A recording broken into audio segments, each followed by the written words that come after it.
Hello everyone, welcome back. कैसे हैं आप लोग? आशा करते हैं आप लोग बहुत अच्छे होंगे।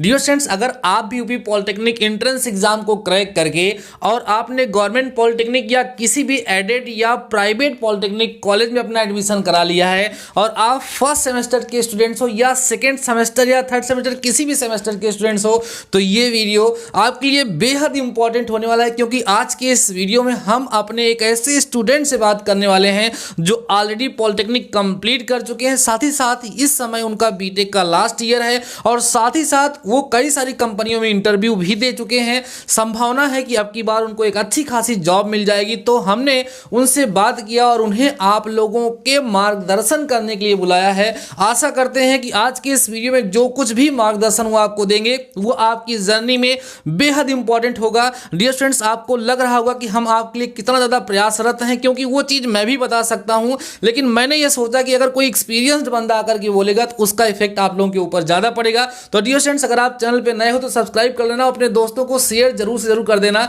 आइए हम बुलाते हैं अपने डियर स्टूडेंट्स प्रद्युम्न पाठक को। आइए प्रद्युम्न जी। Thank you, sir, for giving me this opportunity.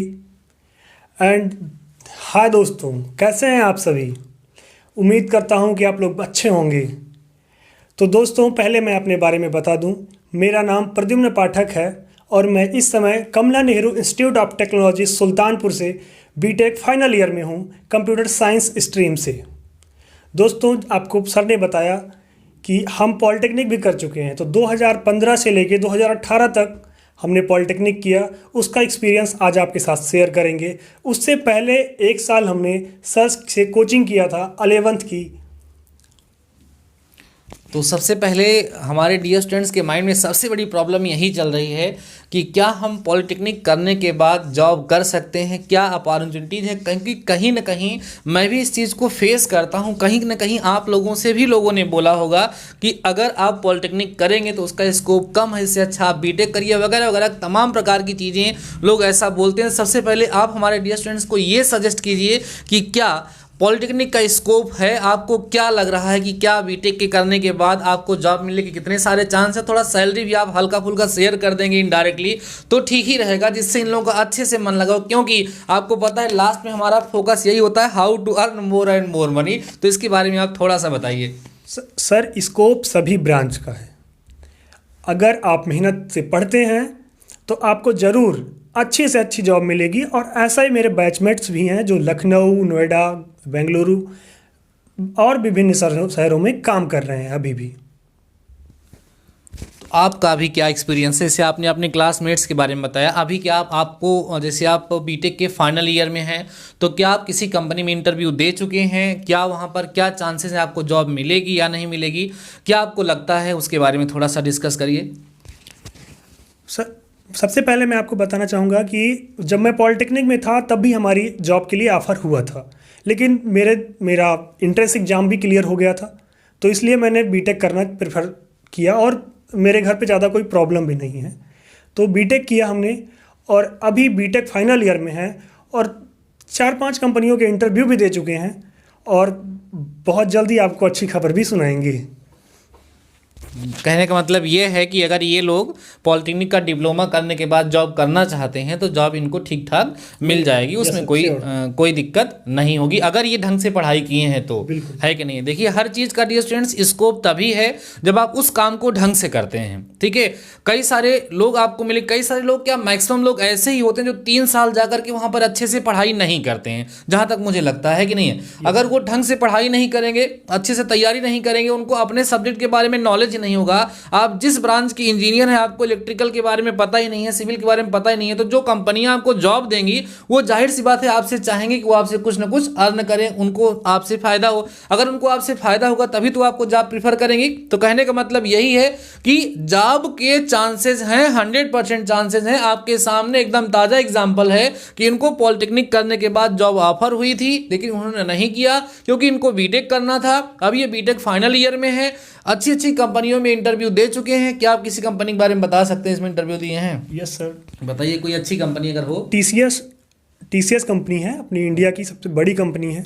इसमें हमने अभी इंटरव्यू दिया हुआ है 10 नवंबर को और मे भी रिजल्ट जल्द ही डिक्लेयर हो और खुशी खबर खुशी सुनाएंगे आप। खबर हम लोग आप सभी चलिए, लोगों जब जो है आपको जॉब मिलेगी तो हम एक बार फिर से आपको बुलाएंगे। तो सबसे पहले अब ये तो बात हो गई कि भाई चांसेस हैं आपको जॉब मिलेगी सब कुछ, लेकिन उसके पहले आपको पढ़ाई करनी है। तो आइए हम उस टॉपिक पे डिस्कस करते हैं जो आप अपनी जर्नी में कहीं ना कहीं गलतियां करती हैं। तो हम आपसे ये पूछना चाहेंगे, प्रद्युम्न जी से हम ये पूछना चाहेंगे कि फर्स्ट सेमेस्टर में जो आपने पढ़ाई की थी तो आप हॉस्टल लेकर के रहते थे या रूम लेकर के रहते थे? क्योंकि कई सारे बच्चे इस बात से भी कहीं ना कहीं डेविएट हो जाते हैं कि हम हॉस्टल लेकर के रहते हैं, यहाँ का माहौल अच्छा नहीं, कि माने कहीं ना कहीं उनके माइंड में एक प्रकार का भय बना होता है कि कहीं हम कुछ गलत तो नहीं कर रहे हैं। तो पहले आप इस बात पे फोकस करिए कि हॉस्टल या रूम में रह करके क्या डिफरेंस होता है। आप हॉस्टल में रहते थे या रूम में रहते थे? क्या आपका ऐसा भी फ्रेंड था जो आपके अपोजिट था, मीन्स आप रूम में थे तो वो हॉस्टल में था, आप हॉस्टल में थे तो वो रूम में था? इसका क्या बेनिफिट है, क्या इससे आप कुछ बताएंगे इसके बारे में? सर, हॉस्टल और रूम में ज़्यादा कोई डिफरेंस नहीं है सर। सब पढ़ने वाले बच्चे वहाँ भी होते हैं और वहाँ भी नहीं होते हैं। अच्छे नंबर पाने वाले हॉस्टल में भी थे और रूम वाले भी थे, और फेल होने वाले हॉस्टल वाले भी थे और रूम वाले भी थे। तो सर कहाँ आप रह रहे हैं, कैसे रह रहे हैं, ये मैटर नहीं करता है। थोड़ा बहुत मैटर करता है, बहुत ज़्यादा मैटर नहीं करता। हाँ, मैक्सिमम इसी बात पे डिपेंड करता है कि आप कैसे हैं, आप कितना मेहनत कर रहे हैं, ये डिपेंड करता है। आप सही से पढ़ रहे हैं या घूम रहे हैं, क्या कर रहे हैं, ये मैटर कर रहा है। हाँ, बस इतना हो सकता है कि आप हॉस्टल में रहेंगे तो मुझे लगता है खाना वगैरह आपको नहीं बनाना पड़ेगा, थोड़ा सा टाइम बच जाएगा। बाकी दोनों में कोई दिक्कत नहीं है, कुछ उसके प्लस हैं, उसके कुछ माइनस हैं। मीन्स आप जहाँ पे भी हैं अब आपको परेशान होने की ज़रूरत नहीं, अपनी पढ़ाई को कंटिन्यू करना है। तो दूसरी बात हम आपसे ये पूछना चाहेंगे कि फर्स्ट सेमेस्टर की प्रिपरेशन आपने कैसे की थी? क्या आप अपने रिजल्ट से सेटिस्फाइड थे या नहीं थे? आपको उसके बारे में क्या एक्सपीरियंस हुआ? वो एक्सपीरियंस हमारे इन सभी के सभी डी स्टूडेंट्स के साथ शेयर करिए, जिससे वो गलतियां अगर आपने कुछ की थी तो ये लोग ना करें। गलतियां तो सभी करते हैं सर। अच्छा, टॉपर को भी लगता है कि हमने थोड़ा सा कमी रख दी, नंबर मेरे थोड़े कम आए। तो वैसे ही सर तो मेरे ये लोग कमी नहीं होनी चाहिए। ये लोग मतलब हमने इन लोगों से वादा किया है कि आप जिस भी पॉलिटेक्निक में, जिस भी कॉलेज में कर रहे हैं, वहां से अपने इस चैनल डीडी मैथमेटिकल सॉल्यूशन से टॉपर मिलना चाहिए, और ये लोग करके दिखाएंगे, मुझे पूरा भरोसा है। तो इसलिए आप इनको ऐसा बताइए कि कोई कमी ना करें। सर हमने जो सबसे बड़ा मिस्टेक किया था, हम 11 से गए थे सर, और अच्छे शहर से पढ़ के गए थे, और फिजिक्स केमिस्ट्री मैथ मुझे लगता था कि मुझे सबसे ज़्यादा आता है मेरे क्लास में। अच्छा। इस सबसे बड़ी फॉल्ट मैंने यहीं कर दी थी। और बाकी सारी, क्योंकि 11th और 12th पढ़े थे तो आपको ऐसा लगता था भाई कि अप्लाइड फिजिक्स अप्लाइड केमिस्ट्री कुछ नहीं, जैसा इसमें से कई सारे लोगों को लगता है। तो ओवर कॉन्फिडेंस में मुझे लगता है नहीं रहना चाहिए। हाँ, चलिए ठीक है। और सर हमें रेगुलरली पढ़ना चाहिए, डेली पढ़ना चाहिए, और टाइम टेबल ज़रूर बनाना चाहिए। और बहुत सारी मिस्टेक्स हैं जो हम लोग बहुत बर्थडे सेलिब्रेट करते हैं और इधर उधर पार्टियां करते हैं, ये सब थोड़ा अभी के लिए तो बिल्कुल कम ही करें। ऐसा माहौल वहाँ पे बन जाता है। हाँ, माहौल तो सर बहुत बनेगा, माहौल बन जाएगा वहाँ पर बढ़िया पे, जब दोस्तों के साथ, और उस माहौल में इंजीनियरिंग के अलावा कुछ और करने लग जाते हैं। हाँ। तो ये प्रॉब्लम होती है। तो इन्होंने अपना एक्सपीरियंस सबसे पहली चीज़ ये शेयर की कि क्लास 10th के जो स्टूडेंट्स हैं उनको ज़्यादा मेहनत करने की आवश्यकता है। ये तो मैं पहले से ही आपको क्लियर कर चुका हूँ, क्योंकि आपकी जो अप्लाइड फिजिक्स केमिस्ट्री और मैथ्स है वो आपकी इंटर लेवल की है, जो आपके लिए नई है। और दूसरी चीज़ इन्होंने आपको ये कंफर्म कर दिया कि अगर आप 12th पास करके गए हैं या 11th पास करके गए हैं तो अगर आप ओवर कॉन्फिडेंस में तो उसको आप हटा दीजिए, नहीं तो ठीक नहीं होगा। तो अभी डियर स्टूडेंट्स इन्होंने जो कुछ भी बताया उसमें दो चीज़ें एक 100% क्लियर हो गई। नंबर पहली चीज़ कि जॉब की टेंशन मत लीजिए, सबसे पहले आप पढ़ाई करिए। और अगली चीज़ ये क्लियर हुआ कि फर्स्ट सेमेस्टर में क्या गलतियां आपको नहीं करनी है। अब अगली बात हम एक छोटा सा क्वेश्चन और प्रद्युम्न से ये करना चाहेंगे कि मीन्स मतलब ये तो गलतियां हो गई, और क्या क्या अच्छाइयां हैं जो करनी चाहिए। मीन्स पढ़ाई के साथ साथ क्या ऐसी भी कुछ एक्टिविटीज़ हैं जो फर्स्ट सेमेस्टर के स्टूडेंट्स कर सकते हैं, अपने टीचर्स के साथ कैसा बिहेवियर रख सकते हैं, या फर्स्ट ईयर के जो हमारे स्टूडेंट्स हैं उनके किस सब्जेक्ट में ज़्यादा बैक आते हैं, बैक क्यों आते हैं। मीन्स ऐसा कौन सा सब्जेक्ट है इस पर ज़्यादा फोकस करना चाहिए, सभी सब्जेक्ट पे इक्वल फोकस करना चाहिए। साथ ही साथ इनको हमने बोला कि हमारी एक दो क्लास देख लीजिए जो हम अप्लाइड मैथ्स किस समय चला रहे हैं, उसका क्या लेवल है, थोड़ा सा आप उसके बारे में भी प्रकाश डालेंगे। एकदम निसंदेह 100% आप सही चीज़ बताएंगे। अगर आपको ये लगता है कि जिस तरीके से हम पढ़ा रहे हैं उससे इन लोगों को प्रॉफिट होगा तो अच्छी बात है, नहीं तो सबके सामने आपको ये कहना है कि सर ये चीज़ आप इम्प्रूव कर दीजिए, किसी पर्टिकुलर बुक से मत पढ़ाइए, अच्छे अच्छे क्वेश्चन सॉल्व करिए, कुछ भी आप हमको सजेस्ट करना चाहते हैं आप कर सकते हैं, जिससे इन लोगों के लिए हम और अच्छा कर सकें। Yes sir. सर सबसे पहली बात तो सर इतना अच्छा क्लास चला रहे हैं, उस समय इतना अच्छा इंटरनेट भी नहीं हुआ करता था, और आप लोगों को अच्छे से ध्यान से पढ़ना चाहिए सर का सारा लेक्चर। और सर रही बात क्वेश्चन, सर क्वेश्चन भूल गए आप, इतना सारा क्वेश्चन पूछ लिए। मतलब हमने आपसे ये पूछा कि फर्स्ट सेमेस्टर में ये लोग पढ़ाई के साथ साथ क्या कुछ एक्टिविटीज़ भी कर सकते हैं। Sure sir. सर गेम के लिए टाइम देना चाहिए, क्योंकि गेम अगर आप खेलेंगे, आप बाहर घूमेंगे टहलेंगे थोड़ा सा, तो आप थोड़ा रिलैक्स फील करेंगे और पढ़ाई ज़्यादा अच्छे से कर पाएंगे। ऐसा अब हमारे क्लास के ही बहुत सारे अच्छे बच्चे हैं जो गेम में भी काफ़ी अच्छे हैं और पढ़ाई में भी काफ़ी अच्छे हैं। जैसे फर्स्ट सेमेस्टर में क्या मतलब कुछ इंटरनल मार्क्स भी मिलते हैं? जो इंटरनल मार्क्स मिलते हैं वो किस बात पे डिपेंड करते हैं? अगर फर्स्ट सेमेस्टर में इंटरनल कितने नंबर का होता है, कितने मार्क्स इनको, मतलब कितना परसेंट इनको इंटरनल मिलेगा, और उस पर ये लोग कैसे करें कि इंटरनल में इनको अच्छे से अच्छा मार्क मिल सके? इंटरनल में अच्छा मार्क्स लाने के लिए आपको टेस्ट जो होंगे सारे अटेंड करने हैं, और उसके बाद किसी भी टीचर और किसी भी सीनियर से उलझे नहीं, झगड़ा लड़ाई में मत पड़िए, आराम से रहिए, ड्रेस पहन कर जाएं, डिसिप्लिन में रहें, क्योंकि डिसिप्लिन के नंबर भी मिलते हैं, 10 मार्क्स हैं डिसिप्लिन के। अच्छा। अगर उसमें नंबर डिसिप्लिन के मार्क्स कम हो जाते हैं तो शायद सर्टिफिकेशन में भी बहुत दिक्कत आएगी, डिप्लोमा भी शायद नहीं मिल पाएगा आपको। तो कहने का मतलब ये है कि आपको स्वानुशासित रहना है।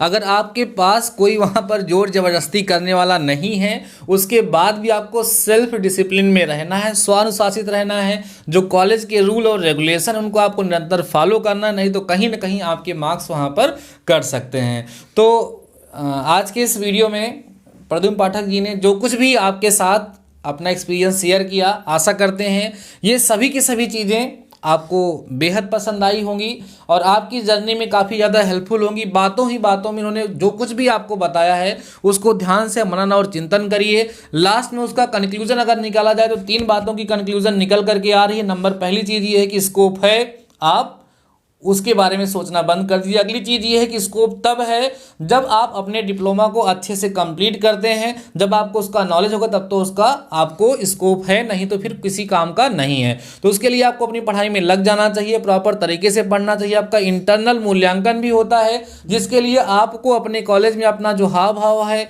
हर एक प्रकार से अपने टीचर की निगाह में अच्छा बनने का प्रयास करना है। और सबसे बड़ी बात यह कि इन्होंने हमसे एक बार और फ़ोन पे ये चीज़ शेयर की थी जो इस समय शायद भूल रहे हैं। उन्होंने कहा था कि अगर आपकी क्लास में कोई भी छोटा टेस्ट होगा तो उस टेस्ट को आप लोग इग्नोर मत करिए। अगर वो 5 नंबर का भी टेस्ट हो रहा है, 10 नंबर का भी टेस्ट हो रहा है, तो उस टेस्ट को आप इतने अच्छे से दीजिए कि आप ये मान के चलिए कि वो आपका एग्जाम है, क्योंकि उन सभी बातों पर डिपेंड करता है आपका इंटरनल मूल्यांकन। तो डियर स्टूडेंट्स, आशा करते हैं कि इस वीडियो में जो भी इन्फॉर्मेशन आपको प्रोवाइड कराई है वो समझ में आई होगी। एक बार हम प्रद्युम्न जी से और पूछना चाहेंगे, क्या आप इन लोगों को कुछ बेल विश करना चाहते हैं, कुछ और भी कहना चाहते हैं अपनी तरफ से? अभी तक मैं केवल खुद से ही क्वेश्चन पूछ रहा था, तो एक लाइन आप बोलिए इन लोगों को जिससे इनका उत्साहवर्धन हो सके और इनका कॉन्फिडेंस नेक्स्ट लेवल पे पहुंचे। सर जब आप हैं तो हमें मोटिवेशन देने की वैसे ज़रूरत नहीं है, आपसे ज़्यादा मोटिवेट होंगे ये लोग, क्योंकि हम तो टीचर हैं और आप इनके बड़े भाई की तरह एक मार्गदर्शक के रूप में हमारे सामने खड़े हुए हैं। आप जो कहेंगे इनको लगेगा कि इन्होंने किया तो मैं भी कर सकता हूं, क्योंकि मैं एक टीचर हूं, मुझे अपने सब्जेक्ट का नॉलेज है, मैं इनको फिजिक्स केमिस्ट्री मैथ एवरीथिंग पढ़ा सकता हूं, सिखा सकता हूं। लेकिन मैं इनको इंजीनियरिंग की पढ़ाई के बारे में नहीं बता सकता हूं कि वहां पे इस समय आप किस तरीके से क्या क्या एक्सपीरियंस करते हैं, उसके बारे में आप ज़्यादा अच्छा बता सकते हैं। सर फिर से मैं वही अपनी पहली बात रिपीट करना चाहूँगा। सबसे पहले अपना आप गोल सेट कर लीजिए कि आपको कैसे पढ़ना है, कितने मार्क्स लाने हैं, ये होना बहुत ज़रूरी है। आपको आगे चल के क्या करना है, ये छोटे छोटे जो भी गोल हैं उनको सेट करिए और उनके पीछे लग जाइए अच्छे से। लास्ट में इन लोगों को वेल विश करिए कि जैसे आप ऊंचाइयों पर पहुंच रहे हैं और आपके छोटे भाई भी बहन भी जो भी देख रहे हैं आप ऊंचाइयों पर पहुंचें, और इनको आश्वस्त करिए कि जब कभी भी हमारे डियर स्टूडेंट्स को, आपके छोटे भाई बहनों को आपकी आवश्यकता होगी, आप कितनी भी ऊंचाइयों पर पहुंच जाएंगे, आप अपने इन परिवार के सदस्यों को कम से कम थोड़ा समय दिखाने का जरूर प्रयास करेंगे और जहां भी रहेंगे इनका मार्गदर्शन जरूर करेंगे। बिल्कुल सर, जहाँ भी रहेंगे हम अपने जूनियर्स का हमेशा ख्याल रखेंगे और आप लोगों से भी यही उम्मीद है। और पॉलिटेक्निक का हर एक स्टूडेंट यही करता है, अपने जूनियर्स को फुल सपोर्ट करता है हर एक चीज़ के लिए, बुक्स के लिए, नोट्स के लिए, एवरीथिंग। और 24 घंटे अवेलेबल रहते हैं सीनियर्स जूनियर्स के लिए सर। ठीक है, बहुत बहुत धन्यवाद आपको।